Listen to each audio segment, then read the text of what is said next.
Avec une puissance sans précédent, un glimmer d'Ursula a déchaîné sa colère sur le royaume de l'Orcana. C'est à vous, et vos compagnons illumineuses et illumineurs, de vous unir et de vaincre la sorcière des mers une fois pour toutes. Ce ne sera pas facile, car Ursula a envoûté de nombreux glimmers prêts à vous défier, vous et vos amis, dans cette expérience coopérative passionnante. Pourrez-vous empêcher Ursula de s'emparer du grand Illuminarium avant qu'il ne soit trop tard? Mesdames, Mesdemoiselles, Messieurs, bonjour. Aujourd'hui, nous jouons au mode solo de l'Orcana.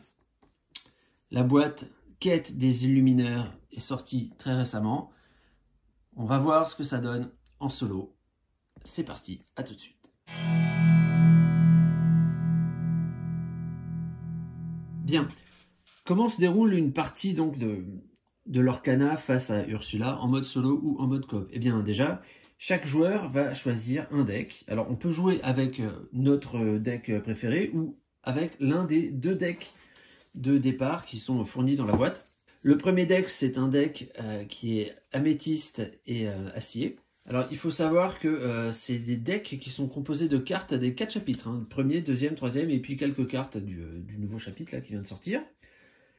Donc le premier, je vous ai dit, améthyste et acier. Et moi là, pour cette partie, je suis tout seul. Je vais jouer avec l'autre deck qui est ambre et rubis. Voilà, donc je vais le mélanger. On place... Pour ce qui est d'Ursula, eh bien, le plateau, ce qu'ils appellent le tapis en papier, devant nous. Il y a un deck d'Ursula qui est composé lui aussi de 60 cartes, je crois. Il faut avoir sorti de ce deck le trident volé d'Ursula, qu'on met en jeu directement. C'est Ursula qui commence. Avant qu'elle commence, toutefois, on va piocher cette carte, hein, et puis faire éventuellement un mulligan. Alors, il y a... Pour l'illustration, une carte brillante d'Ursula qu'on va placer ici. Alors, elle sert strictement à rien, hein, c'est juste pour savoir qu'on affronte Ursula. Donc, je me suis renseigné. Ursula, c'est le méchant, enfin la méchante dans La Petite Sirène. Voilà. Et nous avons également deux cartes scénarios qui sont recto verso, donc il y a 4 scénarios. Le premier, c'est la rencontre, difficulté facile. Ensuite, vous avez un sombre royaume en normal. L'antre en difficulté difficile, puis le courroux infini, la difficulté extrême. Dans la boîte, il y a un petit quelque chose là dans un paquet doré. Je pense que ça va être une carte un peu spéciale. Seuls les vainqueurs pourront décacheter ce paquet et réclamer le prix qu'il contient. Faute de quoi, ce trésor deviendra la propriété de la sorcière des mers Ursula pour l'éternité. D'accord, bon. On va commencer par la première, la rencontre.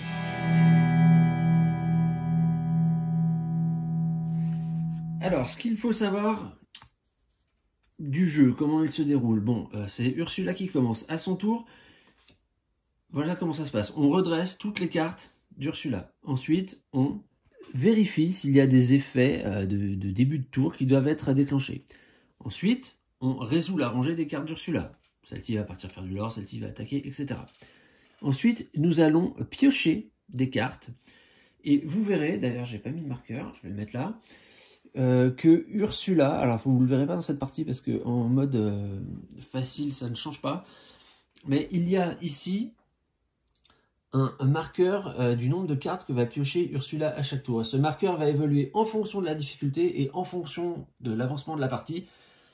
À partir du moment où elle atteint 10, puis 20 points d'éclat de l'or, ou 10 ou 30, je ne sais plus, le marqueur va avancer et elle va piocher de plus en plus de cartes. Ça, c'est pour les modes à partir du mode normal, je crois. Là, en mode facile, elle pioche 2 tout le temps. À noter que l'application de l'Orcana là, sur mobile et sur tablette a été mise à jour et qu'elle intègre ça de façon très pratique, en fait, beaucoup plus pratique qu'avec les marqueurs qui sont notamment les marqueurs de l'or qui vont se chevaucher. J'en ai 2 et il y en a déjà 2. Alors si on est 1 à 0, l'autre à 1, vous voyez, je sais pas comment on fait pour se noter ça. Donc voilà, Ursula pioche des cartes et puis une fois qu'elle a pioché ses cartes, dernière étape, elle les révèle. Si ce sont des personnages ou des objets, elle les met en jeu et comme si on était un joueur normal, ils seront utilisables au tour d'après. Si ce sont des actions, eh bien elles s'activent immédiatement. Voici Alors nous, de notre côté, on a quelques petites capacités qui dépendent des scénarios. Hein, donc alors, on nous dit ce que je vous expliquais, la difficulté facile, Ursula ne pioche pas de cartes supplémentaires en fonction de sa quantité d'éclat de l'or à chaque tour. Donc là, il n'y a pas d'histoire de, elle est arrivée à 30, donc elle a pioché 4 cartes. Et nous, enfin moi, ici, j'aurai la possibilité de faire quelques actions inhabituelles, enfin qui ne sont pas possibles normalement dans une partie normale de l'Orcana, mais qui coûtera des éclats de l'or. Je peux dépenser un éclat de l'or pour choisir un personnage et lui retirer jusqu'à 2 jetons dommages. Je peux, pour 2 éclats de l'or, choisir un personnage et le redresser ou l'épuiser. Et je peux, pour 3 éclats de l'or, piocher 2 cartes. Alors, petite chose quand même qui est assez surprenante, c'est que qu'on soit 1 ou 2 joueurs, c'est exactement la même chose. Et c'est-à-dire qu'en fait, en jouant à 1 plutôt qu'à 2, ça va être 2 fois plus difficile, puisque Ursula, elle, va toujours piocher et jouer autant de cartes, alors que moi, je n'avais pas de coéquipier.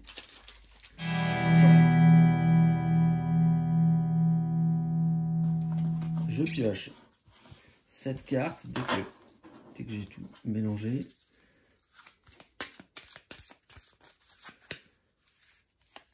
Hop, allez. 1, 2, 3, 4, 5, 6, 7.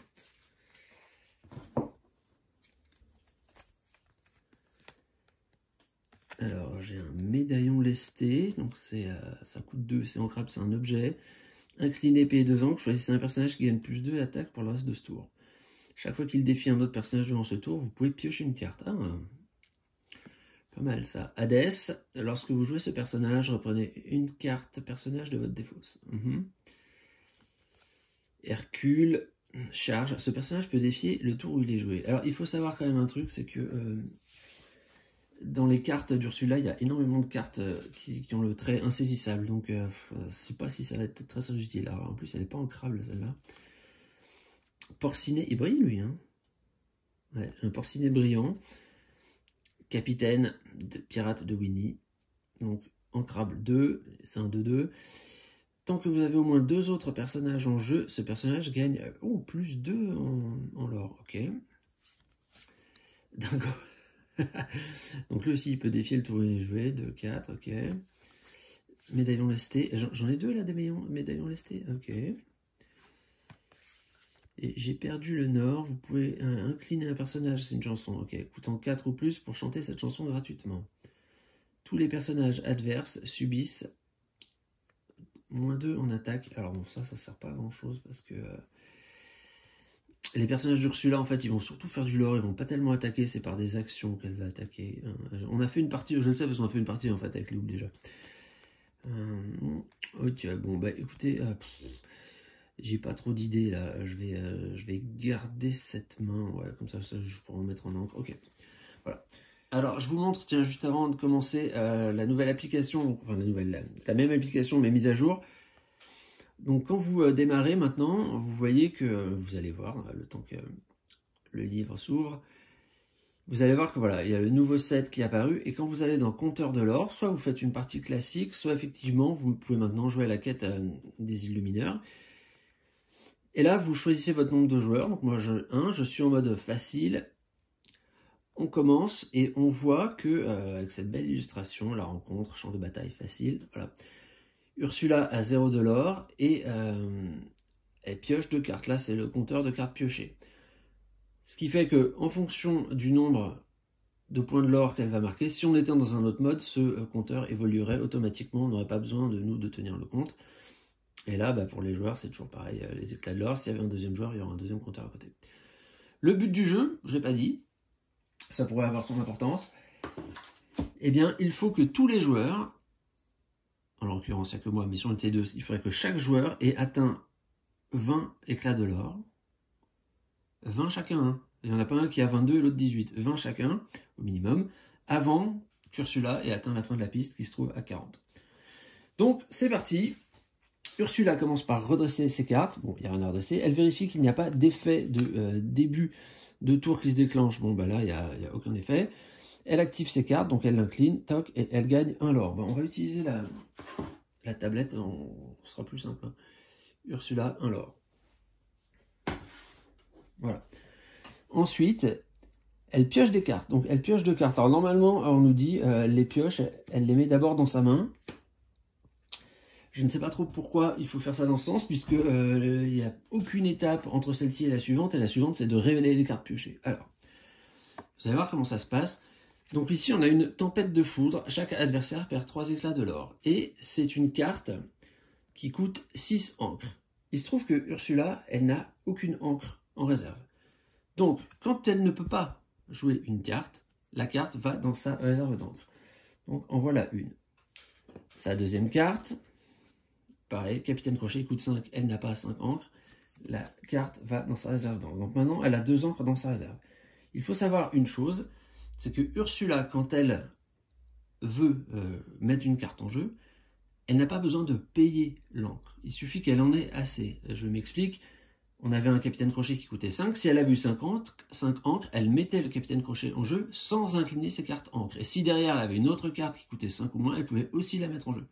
Par contre, si c'est une carte qui coûte plus que ce qu'il y a dans sa réserve, elle ne peut pas la jouer et elle la met à la place dans la réserve. Voilà, maintenant c'est à mon tour. Alors, nous, les tours des joueurs se déroulent absolument comme des tours normaux. Donc, je vais mettre un J'ai perdu le Nord en encre.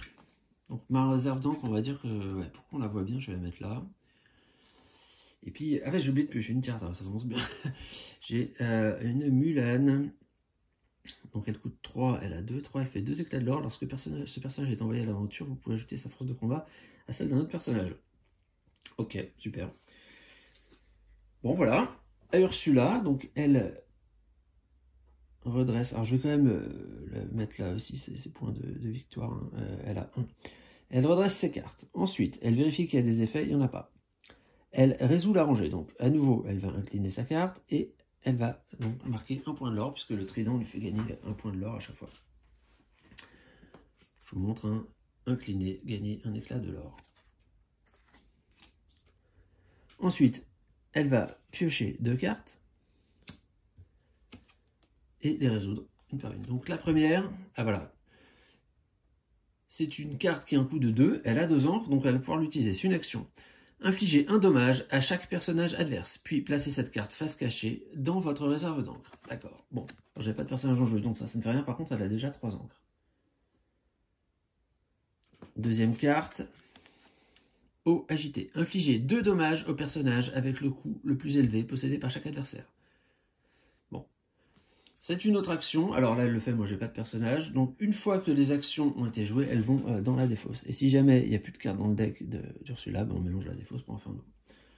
À moi, je pioche une carte. Hey hey. Soutien. Lorsque ce personnage est envoyé à l'aventure, c'est la même chose. Ok. Alors, est-ce que ça c'est un objet?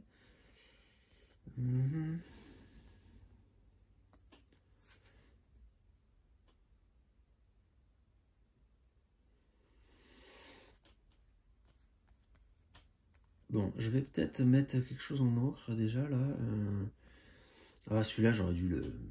Je suis un peu bête. Hein. Celui-ci j'aurais dû vraiment le mulliganer et il me sert à rien en fait. Bon. Je vais mettre quelque chose en encre. Je pense que je vais mettre...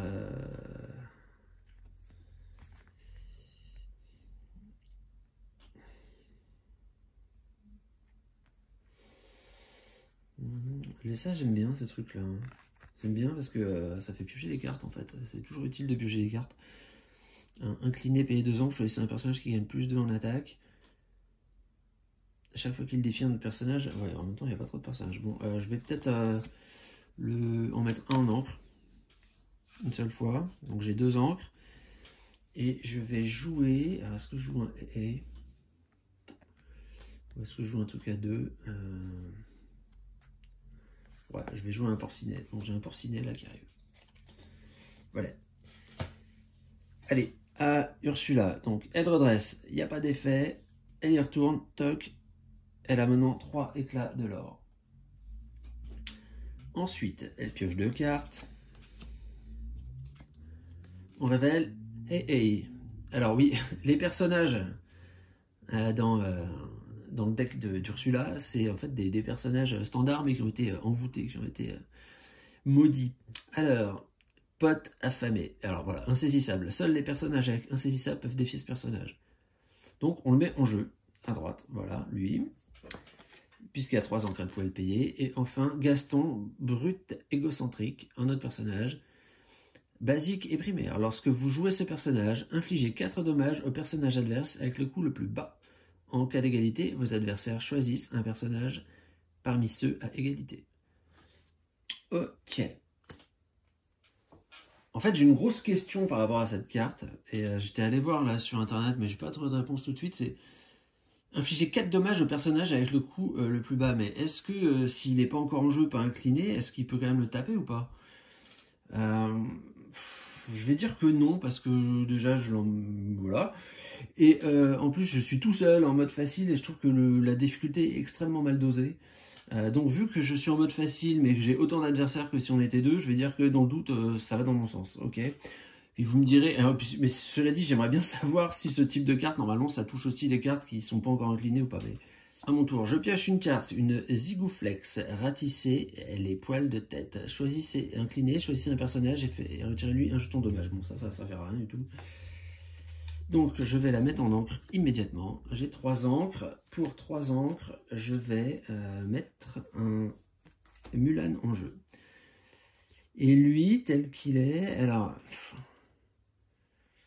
ça sert à rien qu'il aille attaquer le Gaston, puisque Gaston, il a, je vous montre, 2 en attaque et 4 en résistance.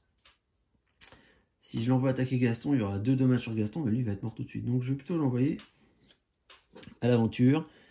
Donc je gagne 1 l'or. Hop, je me le mets ici, sur la tablette, à l'autre bout. Bon, c'est à Ursula. Elle redresse, elle joue.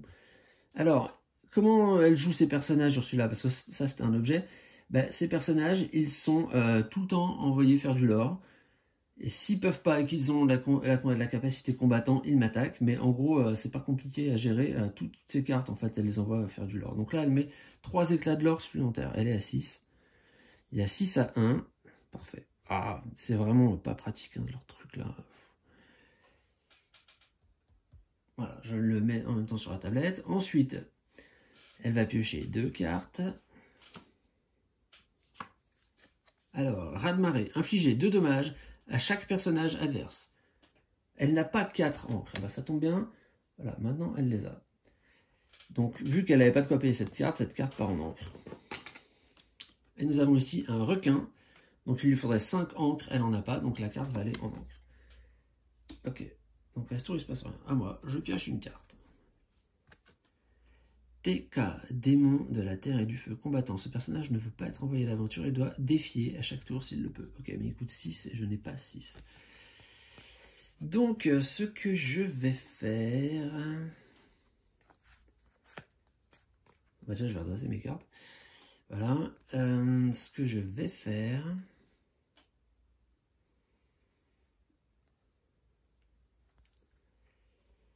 c'est que je vais sûrement poser un AA en encre. Donc j'ai 4 encres. Et bien justement pour 4, je vais mettre... Alors Mulan elle est arrivée, hein. Je fais un petit peu de place. Je vais mettre un dingo là en piste. Donc ça m'a coûté mes 4 encres. Je les incline.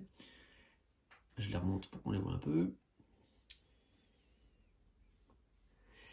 Donc bah, qu'est-ce que je vais faire moi? Bah, je vais... Est-ce que je l'enverrai attaquer? Non, lui ça vaut pas le coup. Je vais mettre comme ça, je vais faire 3 lore aussi. Moi j'arrive à 4. Voilà, donc là on commence à se chevaucher, donc on ne voit plus. Et puis mon tour est terminé, il me reste 4 cartes en main. Donc, elle redresse, elle incline. Donc ça lui fait 1, 2, 3 éclats de l'or. Donc elle arrive, elle est déjà à 9. Il y a 9 à 4 pour l'instant.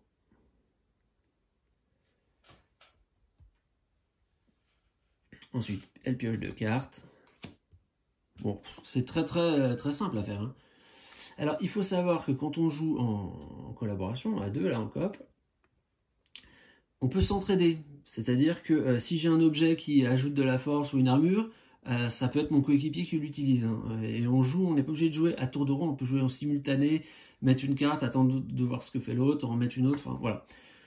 Évidemment, c'est assez étonnant quand même, je trouve, que le jeu soit exactement le même, que vous soyez à 1 ou 2. Hein. La seule chose qui change, c'est que si vous êtes à 2 joueurs, alors là, ça c'est parti, bon. Si vous êtes à 2 joueurs, il y a 2 niveaux d'augmentation du nombre de cartes piochées. Ce sera par exemple à 10 et à 30, alors que si vous êtes un seul joueur, ce sera à 20. Mais ça, c'est déjà à partir du 2e niveau. Mais au niveau 1, je trouve ça surprenant quand même que vous soyez 1 ou 2, c'est pareil. Ouais, c'est juste 2 fois plus dur, quoi. Bon, bref. Première carte, 0, donc elle peut le faire tout de suite. C'est un allié, princesse. Donc elle le met en jeu. Voilà, et ça lui rapportera un éclat de l'or. Peut-être falloir que je commence à détruire un peu ces cartes-là. Ensuite, 3, et ben, un autre insaisissable. Voilà, donc il va là. Donc là, à partir du prochain tour, elle va gagner 5 éclats de l'or par tour. Ouais. Alors, moi, je vais redresser mes cartes. Celle-là, elle arrive en jeu. J'en pioche une. Et c'est vrai que, tiens, encore une Mulan. Chaque fois que vous jouez une action, ce personnage gagne plus de attaque pour le reste du tour. Bon. Dans ma main, je n'ai pas d'action. Voilà. C'est vrai que lui, j'ai pas pensé d'ailleurs, il avait charge, hein, j'aurais pu l'envoyer attaquer quelqu'un directement en même temps. Bon. Alors, ce que je vais faire, c'est que avant de jouer quoi que ce soit, là, je vais jouer, voilà, Porcinet. Et je serai le capitaine. Tant que vous avez au moins 2 autres personnages en jeu, ce personnage gagne plus 2 en lore. Donc si je l'envoie faire du lore, il en fait 3. J'arrive à 7.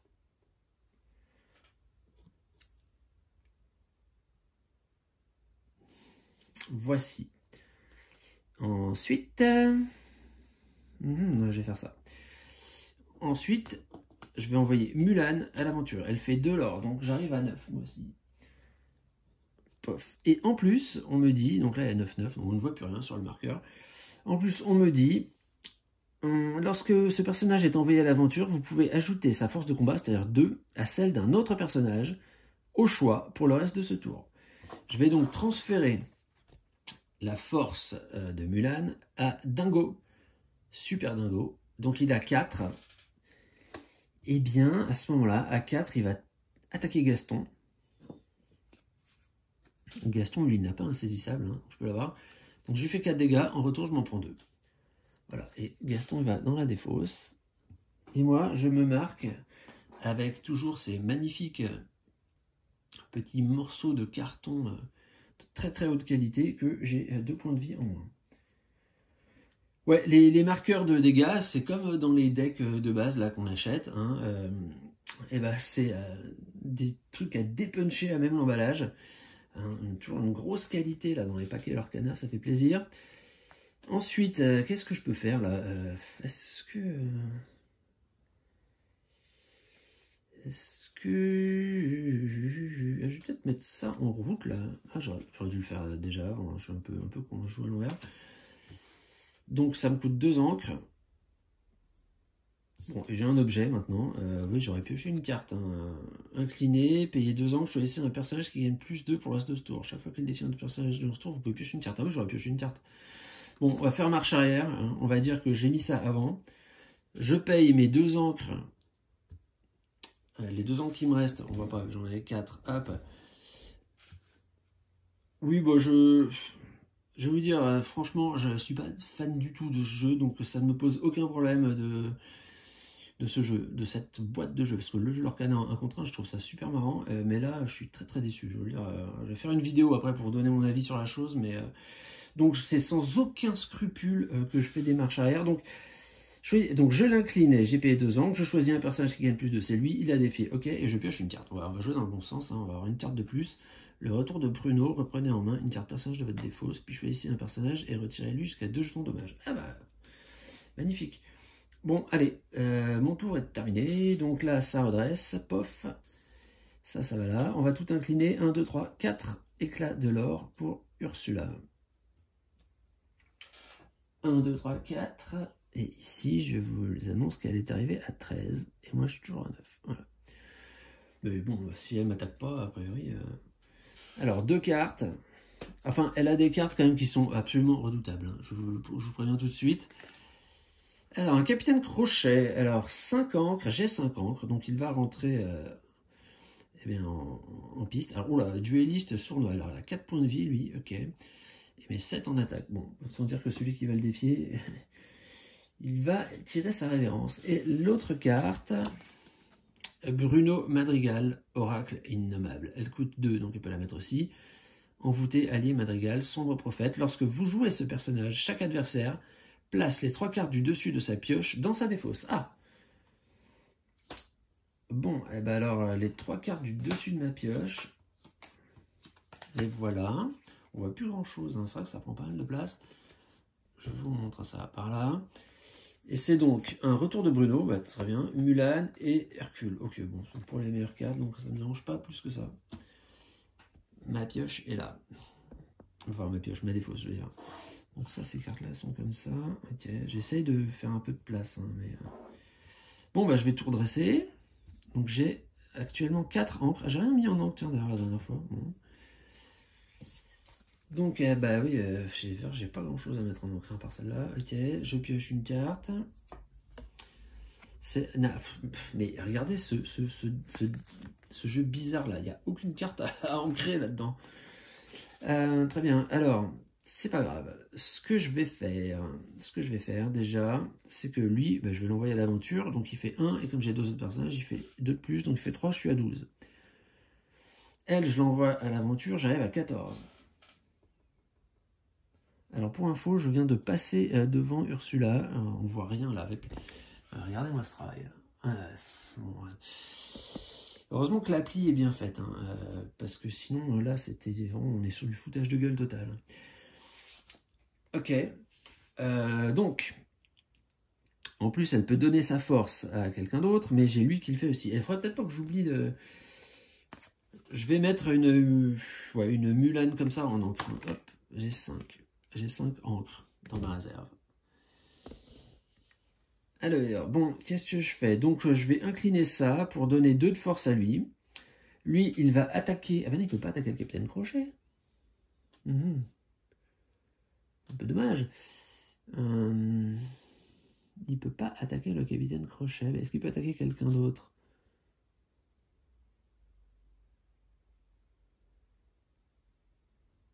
Alors, les 2 coqs, ils ont insaisissable. Ouais, bah, je vais faire attaquer celui-ci, alors. Hein. Donc... il fait 4 dégâts, donc c'est plus. Par contre, il se prend 2 dégâts en tour. Il en avait déjà 2. Il est éliminé. Il est éliminé. Hop, je le mets dans la défausse. Bon, mais ça fait un, j'ai pas encore vraiment joué là pour l'instant.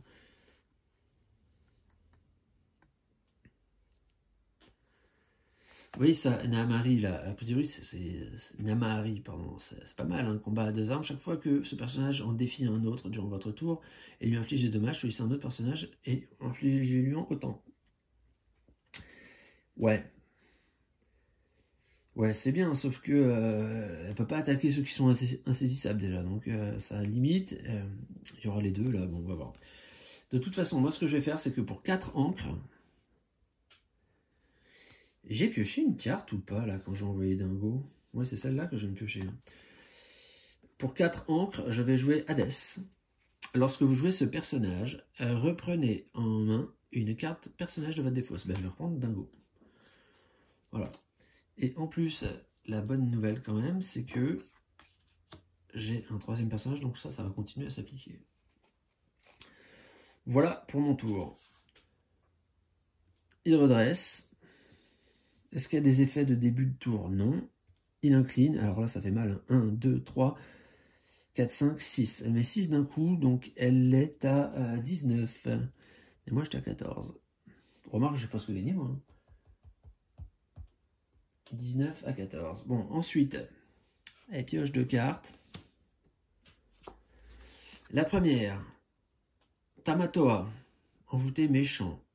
Lorsque vous jouez ce personnage, vos adversaires choisissent collectivement un de leurs objets ou un de leurs lieux et le bannissent. Ah!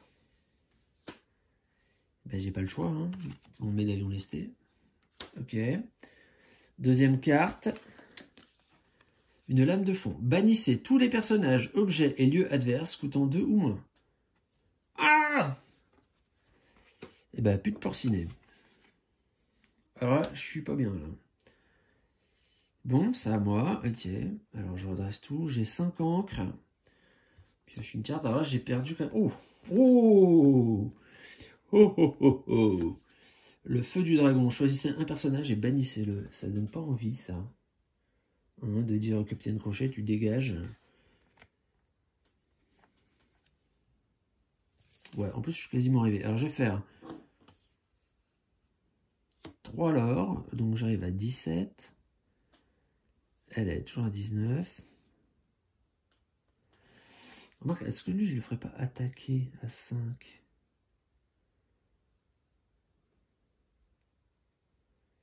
Ouais, si, je vais plutôt faire ça. Attendez. Hop, je vais prendre que 2 l'or, finalement. Donc, il y a 16 à 19. Oh, enfin, je sais pas si c'est bien, on s'en fiche. Donc, elle prend de l'or. Elle donne 2 points d'attaque à Hadès. Hadès, avec 5 points d'attaque, il va aller mettre un coup de pied au derrière du Capitaine Crochet et l'envoyer là. Et par contre, Hadès, ben, il se barre aussi. Et maintenant, alors soit je mets un autre personnage, un dingo, soit je mets un feu dragon et je lui enlève directement celui-là. Ouais, je vais faire ça. Je vais mettre pour 5 encres, donc toutes mes encres là, je mets un feu dragon et je bannis son personnage qui a 6 points de vie, qui était pénible, qui faisait 2 en l'or. Hop, voilà. Et bah très bien. Ah, elle, donc elle y va. Elle incline tous ces trucs là. 1, 2, 3, 4. Elle met 4 l'or, elle est à 23. Pioche 2 cartes.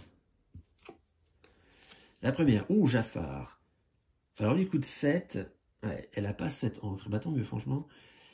Donc, ça va dans sa réserve d'encre. Donc maintenant, elle est à 6. Et là pour 4, Hercule. Oh, bah c'est pas bien ça, Hercule, il est fort lui.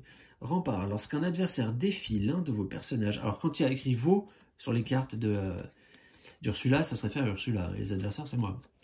Lorsqu'un adversaire défie l'un de vos personnages, il doit si possible choisir l'un de vos personnages avec Rempart. Sentinelle d'Ursula. Sans ce personnage entre en jeu épuisé.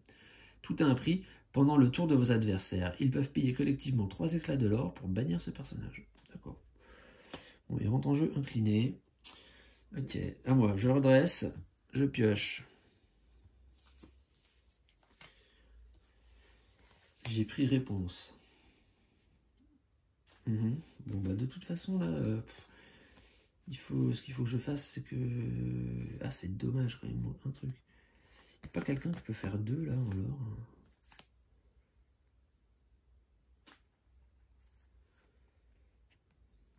Si je joue ça, je peux reprendre un personnage en main.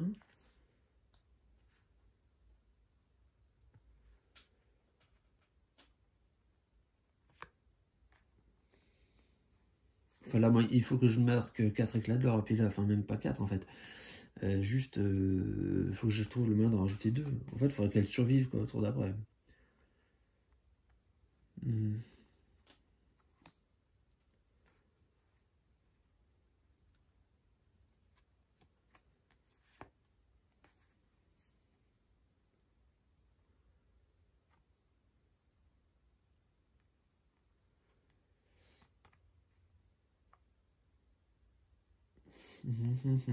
Moi, j'ai combien d'encre? J'ai 5 encres. 5 encres. J'aurais bien aimé en avoir 6 en fait, mais je pourrais pas. Je pourrais pas en mettre 6. Ce que je vais faire, c'est que je vais mettre... bah oui, non, je peux pas. Je vais mettre pour 5 encres, alors je vais mettre ces deux-là en jeu. Voilà. Donc ils arrivent, ils sont pas là. Alors, je vais l'envoyer à l'aventure, ça fait 18. Et en plus, je peux donner 2, par exemple, à lui, qui peut charger, défier le tour où il est joué. Mais ça n'a pas trop d'intérêt parce que ça il disparaîtra directement. Donc non, je reste là-dessus. Alors elle redresse, puis elle incline, hein, ça sert à rien de faire tout. Donc 1, 2, 3, 4, 5, 6. Elle est à 29 en éclat de l'or. Hein. Moi j'ai 18. Voilà. Elle pioche 2 cartes. C'est assez répétitif, hein, franchement. Première carte, sort d'envoûtement. Chaque adversaire choisit une carte de sa main et la défausse. Puis placez cette carte-ci face cachée dans la réserve d'encre. D'accord. Donc elle se retrouve 1, 2, 3, 4, 5, elle a 7 encres dans sa réserve. Alors moi je choisis une carte et qu'est-ce que je fais d'ailleurs? Je la défausse, c'est ça? Ouais, je vais défausser ça. Parce que, oui. Oui, de toute façon, ouais, je pense que je vais défausser celle-là. Ou un Bruno, ou une... Bon allez, un retour de Bruno je fais. J'enlève, hop. Ok, la deuxième carte... Flotsam. Elle coûte 4, donc c'est jouable. Rempart. Lorsqu'un adversaire défie l'un de vos personnages, il doit si possible choisir un autre personnage avec rempart. Il entre en jeu épuisé. Bon, ok. 5, 5. Très bien. Alors, prochain coup, là, je sais pas si on commence à bien voir, mais elle aurait 2, 4, 5, 6, 7, 8. Elle mettrait 8 éclats de l'or. Hein. D'un coup, elle arrivera à 37. Donc, moi, il faut que je gagne à ce tour-là, mais c'est ce qui va se passer. Puisque même, bon, je pioche une carte, alors c'est une Girouflex, tiens, je vais la mettre en encre. Hop, j'envoie tout le monde à l'aventure et j'arrive à 22. Et donc vous voyez, sur la... Voilà, félicitations, victoire, très bien. Dès qu'on arrive à 20, bah, on a gagné. Bon, donc voilà comment ça se passe, une partie de l'Orcana dans la boîte de jeu quête des illumineurs quand on affronte Ursula. Donc là c'est ouais, effectivement même à 1 c'est pas très très dur, hein, on est en difficulté facile, c'est vrai qu'elle pioche que 2 cartes, alors ça va relativement lentement. J'ai pas du tout, j'ai même pas pensé utiliser les effets qui sont là. Alors il faut savoir quand même que bon là j'ai eu des cartes relativement sympas, non qu'elle a pioché. Il y en a quelques-unes qui sont un peu plus violentes. Alors nous, la première, on a joué une partie avec Léo, la première carte qu'on a chopée, c'était une carte qui s'appelle Coup de chance, et qui disait qu'elle bannissait un objet. Donc elle avait à peine mis ça qu'on lui a enlevé, donc c'était encore plus facile. Mais sinon, vous avez, attendez, notamment, il y en a une, je vais vous la montrer. Voilà, vous avez le tsunami. 7 encres, bannissez tous les personnages adverses. Ça, je pense que quand on se le prend dans la tête, ça doit faire un tout petit peu mal. Et à ce moment-là, à mon avis, il devient urgent de dépenser des éclats de l'or pour piocher des cartes. Bon. En tout cas, vous avez vu comment ça marche. Je vais mettre en ligne, regardez dans la description, parce que je vais faire dans la foulée là, une vidéo où je donne mon avis sur le jeu, est-ce que ça vaut le coup ou pas de l'acheter. Je vous détaille ça plus précisément dans la prochaine vidéo. A plus, ciao!